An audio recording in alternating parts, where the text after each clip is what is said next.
One thing that worries me about schemes like ULEZ, pay per mile, if and when it ever comes, and 20-mile-an-hour speed limits, is that if they can get away with them in the areas that they're introducing them, then it will embolden them and it will spread across this land of ours like wildfire.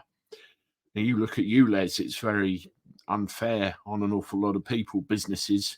For example, I had a conversation with a friend of mine yesterday who runs an airport transfer firm, and a couple of his customers have done something because of the price difference, all brought about by ULEZ. Just one example of many I can bring you.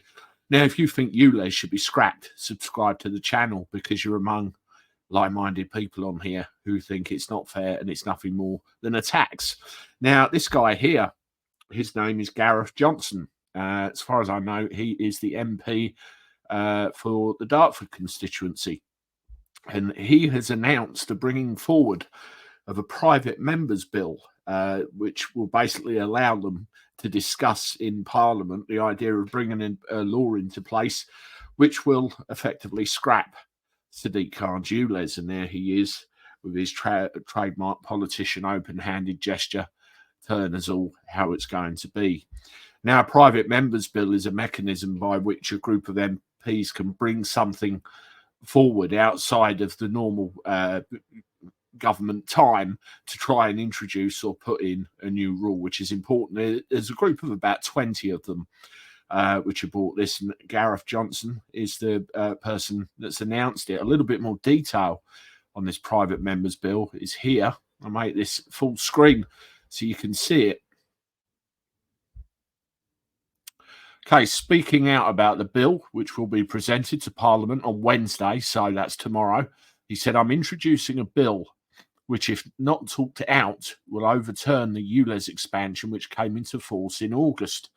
Anyone who drives a car into London that does not meet the emissions rules has to pay £12.50 a day, which we obviously know. This is an unfair stealth tax on the people of Dartford and across the southeast, hitting the poorest the hardest. My private members bill gives Parliament the opportunity to overturn this expansion. The London Mayor Sadiq Khan has no mandate for this. Expanding ULEZ was not in his manifesto and his transport strategy, and the consultation of the expansion showed that people simply did not want it." And again, we know that now. This is one of the things, isn't it? It's a case of it's not really thought out who it actually affects. As many people in areas all outside of London. I'm a case in point. I work in and around London on a daily basis, yet no consideration at all.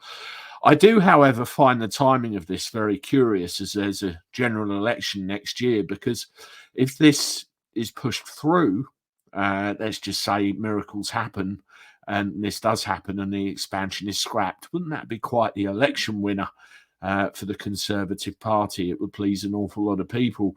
I think they should go further. I think the whole damn thing should be thrown out, and I'm not alone. I know for a fact that a press release written by Fairfuel UK was circulated around many MPs, and at least 60 of them on both sides of the bench, I know, have actually opened and read that communication. I have the list of names, and, you know, they know who they are.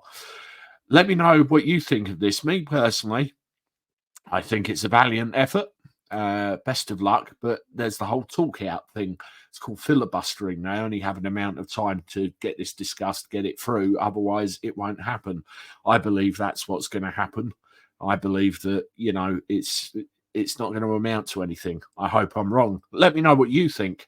And if you want to see any other videos that I've covered about this ULEZ situation, you can start with this one right here.